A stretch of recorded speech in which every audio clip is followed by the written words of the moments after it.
एक कुत्ता गली में मारा घूमता है, एक कुत्ता कार में घूमता है। वो प्रारब्ध, मनुष्य नहीं। मनुष्य में दो, भाग्य और कर्म, दोनों के लिए रखा गया है। अगर हमारा भाग्य जोरदार पड़ गया तो हमारे कर्म फेल हो जाएंगे, और कर्म जोरदार पड़ गया तो भाग्य को दबा देगा। ये फाइनल का मनुष्य जन्म है। इसमें ये केवल नहीं कि प्रारब्ध में जो लिखा है वही होगा, आगे कुछ हो नहीं सकता। फिर मनुष्य जन्म की दुर्लभता सिद्ध नहीं होती। मनुष्य जन्म की दुर्लभता शास्त्रों में गाई गई है, दुर्लभो मानुषो देहो। क्या दुर्लभता है? अब हमारे प्रारब्ध में लिखा है दुख ही भोगना है, लेकिन आपने निश्चय किया सत्संग सुन करके कि सर्व सामर्थ्यशाली भगवान और भगवान का नाम सब कुछ कर सकता है। अब सब कुछ बदल जाएगा, आपका प्रारब्ध बदल जाएगा, सब बदल जाएगा। जैसे मार्कंडेय नाम के एक ऋषि थे, तो उनके पिताजी बहुत बड़े ज्योतिषाचार्य ब्रह्म ऋषि थे। तो जो ही वो पैदा हुए तो कुंडली बनाई, तो उसमें लिखा था 5 वर्ष की आयु। बड़े चिंतित हुए, क्योंकि बड़ी तपस्या के बाद ऐसा पुत्र हुआ और 5 वर्ष जिएगा। प्रारब्ध 5 वर्ष का था। तो उनका मनुष्य जन्म केवल प्रारब्ध के अधीन नहीं है, उपाय के भी अधीन है। कर्म का मतलब उपाय भी करें हम उसका। तो उन्होंने विचार किया कि इस प्रारब्ध को केवल भगवान या भगवान का कोई प्रेमी महात्मा ही बदल सकता है, दूसरा कोई नहीं। तो जैसे जैसे वो सयाने होते गए, एक एक दिन वो नोट करते हुए पिता है, जब वो थोड़ा सा 3-4 के बीच की अवस्था है, तो उनका बेटा मेरी एक बात माना करो, ये गंगा के किनारे जितने भी कोई ऋषि महात्मा संत दिखा, सबको साष्टांग प्रणाम करो। अब वो बालक थे, अब संतों को प्रणाम करने की उन्होंने, क्योंकि जानते थे कि संतों की कृपा दृष्टि पड़ जाए तो प्रारब्ध का नाश हो सकता है। अब गुप्त रूप से सनक सनंदन सनातन सनत कुमार भी विचरण ही करते रहते, तो मार्कंडेय जी सबको प्रणाम करते थे। तो सब करुणा भरी, भगवान तुम पर दया करें। बच्चा जैसे कोई प्रणाम, आप सब प्रणाम करो तो उतना हृदय नहीं, लेकिन अगर छोटा बच्चा तो एकदम उसकी तरफ दृष्टि जाएगी, राधा राधा राधा राधा। एक छोटा बच्चा है, प्रणाम कर रहा है 3-3.5 वर्ष का, तो वो सब संत, और वो चुपचाप बैठ करके देखा करते थे उनके पिता कि किसी ऐसे महापुरुष का आगमन हो जो सृष्टि पर शासन करने की सामर्थ्य रखता हो, तभी प्रारब्ध बदल सकता है। छोटी मोटी तपस्या वाले से प्रारब्ध थोड़ी बढ़ता है। उन्होंने देखा ये चारों तो कुमार हैं, सनक सनंदन सनातन सनत कुमार, जो साष्टांग किया, तो वो एकदम, वो भी 5 वर्ष की अवस्था में रहते हैं हर समय। उन्होंने कहा चिरंजीवी भव।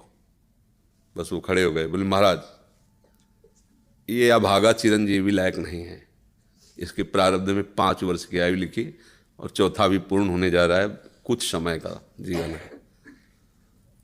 सनकादि ने कहा जो चिरंजीवी भव तो चिरंजीवी भव।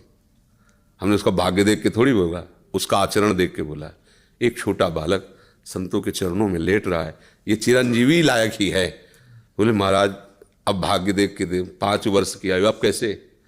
तो उनका हम वो तिथि वो तारीख तुम निकालना, और उस तारीख को हम भी आएंगे, भगवान शंकर के मंदिर में भगवान शंकर के लिंग को ऐसे गले लगवा के बैठालना, हम भी वहीं रहेंगे, देखते हैं कैसे मृत्यु ले जाएगी इस बालक को।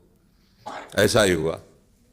अब संतों के बताए हुए मार्ग पर चलने वाले का मंगल ही होता है। तो वैसे चारों कुमार वहाँ विराजमान गुप्त रूप से, धर्मराज पधारे यमराज के रूप में नहीं, धर्मराज के रूप में, क्योंकि पर वो ये दृश्य देखकर घबरा गए।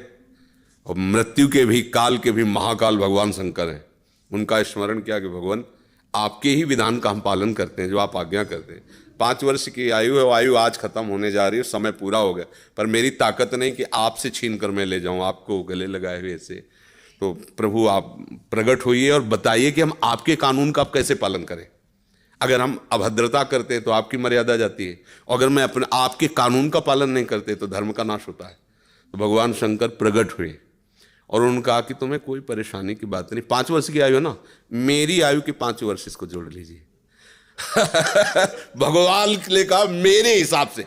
भगवान को जानते, जब यहाँ का पूरी सृष्टि का विनाश होता है ना, तो इतना होता है, निमेष निमेष इतने, जैसे भागवत में आता है ब्रह्मलोक में एक कमल की पंखुड़ी ऐसे छेदी गई तो मृत्युलोक का 1 वर्ष और वहां का इतना समय। तो भगवान का निमेष और ब्रह्मा की पूरी की आयु व्यतीत हो गई। आज भी अविनाशी हैं मार्कंडेय ऋषि, आज भी विराजमान है। क्या हुआ? क्रियमाण ने जोर कर दिया, प्रारब्ध का नाश हो गया। जो प्रारब्ध 5 वर्ष का था वो अविनाशी हो गया, वो अमोघ हो गया। तो हम केवल पशुवत प्रारब्ध भोगने नहीं आए हैं, हम नए प्रारब्ध की रचना भी करने आए हैं। अब वो जो आध्यात्मिक शक्ति से युक्त नहीं है, केवल वो लौकिक बल से चाहेगा तो प्रारब्ध मिटिया मेट कर देगा, और आध्यात्मिक शक्ति प्रारब्ध को मिटिया मेट कर देगा। ये रहस्य है। जो भगवान का आश्रय लेकर भावी मेट सके त्रिपुरारी, भगवान का आश्रय ले लो तो जो कुअंक भाल के हैं वो मिट जाएंगे। हमारा प्रारब्ध इतना जोर, जैसे प्रारब्ध है किडनी फेल, ये पूर्व प्रारब्ध है। माँ के गर्भ से इस रोग की रचना हुई, जान तो पाए 35 वर्ष की अवस्था में, 20 वर्ष बाबा जी बनने के बाद। अब मांगते खाते अपने भजन मार्ग में चलते रहे, अब किडनी खराब हो गई। आप क्या, ये तो सब रुपए का खेल इसमें, ये तो इसमें धन चाहिए, हमारे पास कुछ नहीं है। अब हम जिनके आश्रित थे उन्होंने खेल बदला, ये सब व्यवस्था कर दी। ये हमारे प्रारब्ध में नहीं था, प्रारब्ध में तो दुर्गति थी, दोनों किडनी फेल हैं, लेकिन आश्रय जिनका लिए उन्होंने चैप्टर बदल दिया। अब देखो किडनी खराब, 2 बजे से दिनचर्या चल रही, 2 बजे रात से। ये किडनी वाले पेशेंट की दिनचर्या होती है क्या 2 बजे रात से? तो ये है इनके चरणों का बल, और ये हमारा बल। हमारे बुरे कर्मों का फल हमको मिल रहा है, और उनके आश्रित हैं, तो ऐसे हमारा जीवन कट रहा है, ऐसे गोद में लिए काट रहे हैं। तो हम केवल प्रारब्ध के ही अधीन नहीं, हम कोई पशु नहीं है, मनुष्य जन्म में मिला है। हम नया कर्म करें ऐसा कि हमारे प्रारब्ध, बुरे प्रारब्ध का नाश हो जाए। हम ऐसे भगवान का आश्रय लेकर भजन करें कि हमारा, अच्छा भगवान सब कुछ है। जैसे आपको धन चाहिए तो लक्ष्मीपति है, यश चाहिए तो पुण्य श्लोक है, उन्हीं की कीर्ति से समस्त शास्त्र भरे हुए। जो चाहिए, रूपवान, गुणवान, धनवान, वैभवान, वो सबके समुद्र हैं, उनका आश्रय ले लो, सब कुछ हो जाएगा। अब अगर केवल धन पर लक्ष्य रखोगे, वो भगवान का आश्रय नहीं लिया, तो बुरे कर्मों से भी तुम नहीं बच पाओगे। अब उपाय ये करना चाहिए कि हमारे नए कर्म ऐसे बलवान होने चाहिए कि जो बुराइयां हमसे पीछे हुई वो हमें परास्त न कर पाए।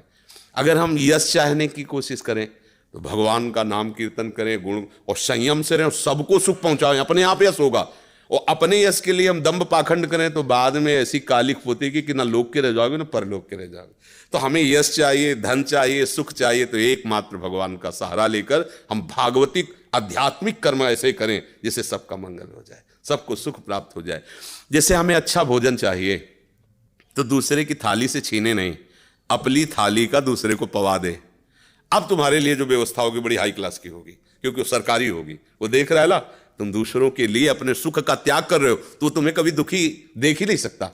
दुख उसको मिलता है जो अपने सुख के लिए दूसरों को दुख देता है, दूसरे के सुख का नाश करता है, फिर मालिक उसके सुख का नाश कर देता है। और ये सबको बात लगभग पता है कि किसी को भी दुख देने से तुम्हें सुख नहीं मिल सकता, पर कोई चूकता नहीं अवसर आने पर दूसरे के दुख को दे करके, और वो सुख भोगना चाहता है, इसलिए वो दुखी रहता है।